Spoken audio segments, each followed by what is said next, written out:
ఓం మహాగణాధిపతయే నమః. ఓం గురుభ్యో నమః. ఓం శ్రీమాత్రే నమః. పరమేశ్వర స్వరూపమైనటువంటి జ్యోతిష, వాస్తు మరియు ఇతర అనేకమైనటువంటి శాస్త్రములను మనకు అందించినటువంటి మహర్షులకి నమస్కారం. హయగ్రీవ హయగ్రీవ హయగ్రీవేతి యో వదేత్ తస్య నిస్సరతే వాణి జహ్నుకన్యా ప్రవాహవత్.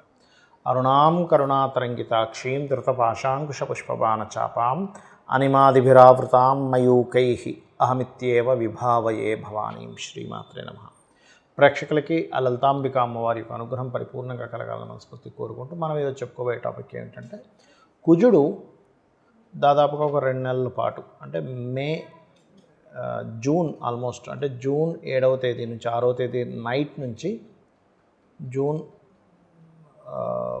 రాత్రి 10 గంటల ప్రాంతంలో మారుతున్నాడు. అక్కడి నుంచి మనకి జూలై 28వ తేదీ వరకు కూడా సింహరాశిలో కేతుతో కలిసి అగ్నితత్వ రాశుల్లో ఉంటాడు.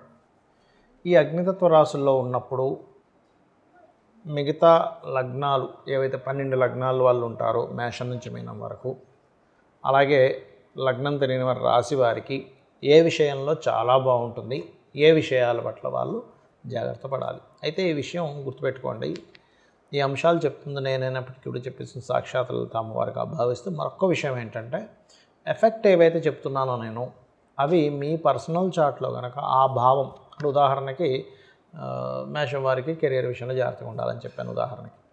అదేవిధంగా వృశ్చికం వారు ఏదైనా ప్లేస్ చేంజ్ లేదా ఇల్లు అమ్మడం కొనుగోలు చేయడం ఉన్నాయి.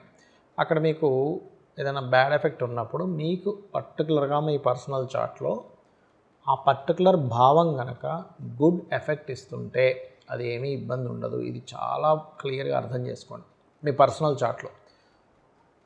అలా చూసుకొని ముందుకు వెళ్ళాలి. ఎంతసేపు ఇదేదో బ్యాడ్ అయిపోతుందేమో అని కాకుండా. సో ఇది చూసుకోండి. మనం ఒక్కొక్క లగ్నం నుంచి మనం తెలుసుకుందాం. వృశ్చిక లగ్నము, వృశ్చిక రాశి. వృశ్చికం వారికి చూసుకుంటే సర్వసాధారణంగా మీకు ఏలినాటి శని, అర్ధాష్టమ శని కూడా పక్కకు పోయింది కాబట్టి డోంట్ వరీ. కాకపోతే ఇప్పుడు మనం మాట్లాడుకునేది కుజ కేతువుల యొక్క సంబంధం కాబట్టి పర్టికులర్గా ఇక్కడ 10th హౌస్ లగ్నాధిపతి వెళ్ళి దశమ స్థానంలో కేతువుతో ఉన్నాడు. ఇది కొద్దిగా ఉద్యోగం నుంచి మారిపోదామా, ఇంకోటి ఏదైనా మంచిది వస్తుందా, మనకి ఇంకా ప్రమోషన్స్ ఏంటి, ఏదో ఇస్తా అన్నారు ఏమిటి పరిస్థితి, ఈ థాట్ ప్రాసెస్ నడుస్తూ ఉంటుంది.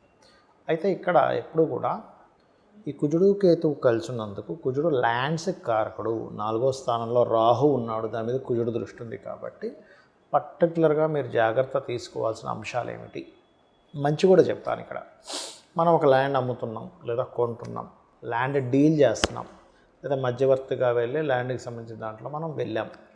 ఈ అంశాల్లో చాలా చాలా చాలా కేర్గా ఉండండి. బికాజ్ ఆఫ్ మాయా కారకుడు రాహు చతుర్థంలో ఉంటూ, కుజుడు ల్యాండ్కి కారకుడైన కుజుడు అగ్నితత్వ రాశుల్లో కేతుతో ఉంటూ దృష్టి పడింది కాబట్టి ఈ అంశంలో చాలా కేర్గా ఉండాలి. అది అందులో ముఖ్యంగా అన్నదమ్ముల మధ్యన ఉండేటువంటి డిస్ప్యూట్స్ ల్యాండ్స్ విషయంలో, ఇటువంటి విషయాలు, లేదా కొంతమందికి మనం డబ్బులు ఇస్తాం ల్యాండ్ కొనుక్కుందాం అనుకున్నాం, వాడు తొందరగా రిజిస్ట్రేషన్ చేయడు. అంటే ఏమిటి అక్కడ పర్టికులర్గా ఈ కొంటున్నామా, అమ్ముతున్నామా, డబ్బులు ఇచ్చిన తర్వాత మళ్ళీ ఒక అగ్రిమెంట్ రాసుకుంటున్నామా, ఇటువంటి విషయాలు. ల్యాండ్ అగ్రిమెంట్ ఎలా రాసుకుంటున్నాం, 3 months పెట్టుకున్నామా, 6 months పెట్టుకున్నామా అగ్రిమెంట్ టైము, మనకి ఎంత లోపల మనకి డబ్బులు అందుతాయి. అయితే ఇక్కడ లక్కీ ఏంటంటే మీకు వృశ్చికం వారికి ఎప్పుడైనా సరే కుజుడు దశమంలో ఉన్నప్పుడు మీకు ఉన్నటువంటి గురువు దృష్టి కూడా, అంటే వృశ్చిక లగ్నం వారికి అష్టమంలో గురువు ఉంటూ దృష్టి 2వ స్థానం మీద ఉంది. ఫైనాన్షియల్గా మంచి గ్రోత్ ఉంటుంది ఇక్కడ. డోంట్ వరీ, ఫైనాన్స్ గురించి ఏం టెన్షన్ పడాల్సిన పని లేదు. ల్యాండ్ డీల్ విషయంలో జాగ్రత్త పడండి. అలాగే షేర్ మార్కెటింగ్ రిలేటెడ్ సంబంధించిన విషయంలో లాంగ్ టర్మ్ షేర్స్ తీసుకోండి, కానీ షార్ట్ టర్మ్ అసలు తీసుకోకండి. అలాగే ఇక్కడ ఆకస్మికంగా ఏదో లాభాలు వస్తాయి, మనం ఒక్కోసారి రాంగ్ స్టెప్స్ వేస్తూ ఉంటాం. అటువంటి అంశాలలో చాలా జాగ్రత్తగా ఉండండి. సో ఫైనల్గా మనకి ధనయోగం బాగుంది కాబట్టి డోంట్ వరీ, ఈ విషయాల్లో జాగ్రత్తగా ఉన్నట్లయితే అన్ని విధాలా మీకు బాగుంటుంది. మెయిన్గా డెసిషన్ తీసుకునేటప్పుడు, ల్యాండ్ విషయంలో డెసిషన్ తీసుకునేటప్పుడు, ఎందుకంటే పంచమ స్థానాన్ని కుజుడు వీక్షిస్తున్నాడు, కేతుతో కలిసిన కుజుడు. సో ఇది చాలా జాగ్రత్తగా ఉండండి. పర్టికులర్గా మీరు దక్షిణామూర్తి ఆరాధన, శని గురు రాహు గ్రహాల దగ్గర దీపారాధన చేసినట్లయితే అన్ని విధాలా బాగుంటుంది. అయితే ఇక్కడ ఇంకొక విషయం ఏంటంటే, మనకి ఈ కుజుడు మేషం నుంచి సింహరాశిలోకి ఎంటర్ అయ్యి కేతుతో కలుస్తున్నందుకు దేశకాల పరిస్థితుల్లో కూడా చాలా మార్పులు ఉంటాయి. ఏమిటవి? సర్వసాధారణంగానే మనం చూసాం, ఎప్పుడైతే మనకి కుజుడు నీచ రాశిలో ఉన్నాడో, పెహల్గామ్ అటాక్ కానివ్వండి, దాని తర్వాత మన వాళ్ళు ఆ యొక్క శిబిరాలని నాశనం చేయడం కానివ్వండి, ఇవన్నీ మనం ఒక 50 రోజుల క్రితమే ఇలాంటి అటాక్స్ జరుగుతాయనేటువంటిది అమ్మవారి అనుగ్రహం వల్ల మనం ప్రిడిక్ట్ చేసుకోగలిగాం. అయితే ఇక్కడ ఏంటంటే మరి ఈ కుజుడు కేతుతో కలిసినందుకు, కేతు అనేటువంటిది ఆధ్యాత్మికమైనటువంటి కేంద్రాలు గుర్తుపెట్టుకోండి. కేతు ఈ స్పిరిచువల్ పాయింట్స్, అది అగ్నితత్వ రాశి. కాబట్టి నేను చెప్పేది ఒకటే, ఈ కేతుతో కుజుడు కలిసి ఉన్నంత కాలము, ఇంకా అంతకంటే ముందుగా కూడా, ఎందుకంటే మనకి దేశకాల పరిస్థితుల్లో చెప్పేటువంటివన్నీ కూడా ఈ ఆయన నిరాయన అని ఉంటుంది, సాయన నిరాయన అని ఉంటుంది. అంటే మనం ఏ ఆయనం వాడతాము, నిరాయన పద్ధతి వాడతామా సాయన పద్ధతి వాడతామా అనే దాన్ని బట్టి ఉంటుంది. కాబట్టి ఈ ఆయనము సాయన పద్ధతి పరంగా తీసుకుంటే కుజుడు ఇంకా ముందుగానే ఎంటర్ అయిపోతాడు. కాబట్టి మనకి జనరల్గా మారేదానికంటే కూడా May last week, third week, fourth week నుంచే కొంచెం ఒక 2 నెలలు 3 నెలల పాటు దాదాపుగా ఈ ప్రార్థనా మందిరాలు ఏవైతే ఉంటాయో, హిందువులు కావచ్చు, మన సిక్కులు కావచ్చు, ఇటువంటి ప్రత్యేకంగా స్పిరిచువల్ రిలేటెడ్ మనకు అమర్నాథ యాత్ర, నెక్స్ట్ ఇప్పుడు మనకు పుష్కరాలు వస్తున్నాయి, పుష్కరాలు రిలేటెడ్ సంబంధించిన విషయాల్లోని ఎనీ ఆధ్యాత్మిక, ముఖ్యంగా హిందూ సంబంధించినటువంటి ఏవైతే ఉంటాయో, హిందువులు కావచ్చు, ఎనీ వాళ్ళకు కావచ్చు, ఆ యొక్క ప్లేసెస్లో కొన్ని అటాక్స్ లాంటివి ఉన్నాయి. కాబట్టి వెళ్ళే వాళ్ళు కాస్త జాగ్రత్తగా వెళ్ళండి. మన గవర్నమెంట్ కూడా అక్కడ పర్టికులర్గా కొన్ని కట్టుదిట్టాలు ఏర్పాటు చేయాలి. ఇది గోచారంలో జరిగేటువంటి అంశాలు. అలాగే ఏదైనా కొన్ని పార్టీల్లో ఉండే వాళ్ళకి కొంత చీలికలు, ఎందుకంటే గవర్నమెంట్ని ఫామ్ చేసేది, గవర్నమెంట్ రిలేటెడ్ అంతా కూడా రవి సంబంధంగా, రవి రాశుల్లో కేతు ఉన్నది చెప్తుంది. దాంతోపాటు కుజుడు వచ్చాడు కాబట్టి కొంచెం అది గవర్నమెంట్లో ఉండేవాళ్ళు, సీఎంలు, పిఎంలు, గవర్నమెంట్ రంగాల్లో ఉండేవాళ్ళు, ఒక పెద్ద స్థాయిలో ఉండేటువంటి వారికి కూడా కొంత జాగ్రత్తగా ఉండాలనేది చాలా స్పష్టంగా ఇది చూపిస్తుంది. కాబట్టి వీళ్ళు జాగ్రత్తగా ఉండాలి, అంతేగాని ఎవరిని భయపెట్టడం కాదు నా ఉద్దేశం. జాగ్రత్త పడాలి, అందరూ హ్యాపీగా ఉండాలి, ఎవరు ఇబ్బంది పడకూడదని చెప్తున్న అంశం. అయితే ఇక్కడ మరి దీని నుంచి ఎలా బయటపడడం, ఎందుకంటే సామాన్య ప్రజల కోసం మనం చెప్తున్నాం ప్రతిదీ కూడా. మరి అవునండి, మరి మనం ప్రార్థనా మందిరానికి వెళ్తుంటాము, టెంపుల్స్కి వెళ్తుంటాము, క్షేత్రాలకు వెళ్తుంటాము, అమరనాథ యాత్ర మనకు ప్రారంభం కాబోతుంది, ఇవన్నీ ఏమిటి అన్నప్పుడు ఇవన్నీ కూడా పర్టికులర్గా ఇది ఒకటే కాకుండా కొద్దిగా ఈ 2.5 సంవత్సరాలు కూడా శని ఎప్పుడైతే మీన రాశిలో ఉంటున్నాడో ఇది కొన్ని దేశాలకి ఆర్థికమైనటువంటి మాన్యాన్ని తెచ్చిపెడుతుంది. కొన్ని ఇప్పుడు మనకి మొన్న జరిగిన అటాక్ ఇట్లాంటి వాటిల్లో పర్టికులర్గా ఏంటంటే కొన్ని దేశాలు వాళ్ళ స్వయంకృప అపరాధం వల్ల కూడా కొంత నష్టపోతారు. వాళ్ళు తయారు చేసుకున్న కొన్ని సంబంధించిన బాంబుల వల్ల కావచ్చు, ఏదైనా అనేటువంటి చాలా స్పష్టంగా చూపిస్తుంది.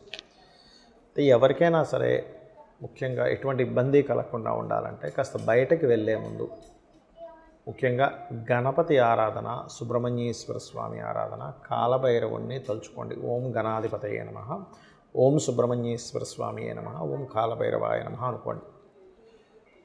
మరొక విషయం ఏంటంటే ఈ కుజుడు కేతువు కలిసి ఉన్నంతకాలం ఎవరైనా ఇప్పుడు జనరల్ పీపుల్ కనుక సంతానం కోసం చేసే ప్రయత్నం విషయంలో చాలా జాగ్రత్తగా ఉండాలి. ఎందుకంటే ఇది న్యాచురల్ 5th హౌస్.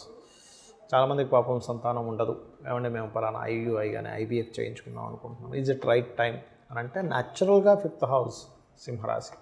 సంతానం మీరు గమనించండి, ఎవరి జన్మ జాతక చక్రంలో అయినా సింహరాశి పాడైంది అనుకోండి వాళ్ళకి పర్టికులర్గా, అది కూడా పని కట్టుకొని 5th హౌస్ అయింది అంటే ఏ మేషలగ్నం అయింది, అప్పుడు ఏమవుతుందంటే లేదా 5th పోర్ట్ఫోలియో అక్కడ పడి అక్కడ పాపగ్రహాలు ఉన్నాయి, పాపం వాళ్ళు ఆ సమయంలో చేసే ప్రయత్నం సఫలీకృతం అవ్వదు.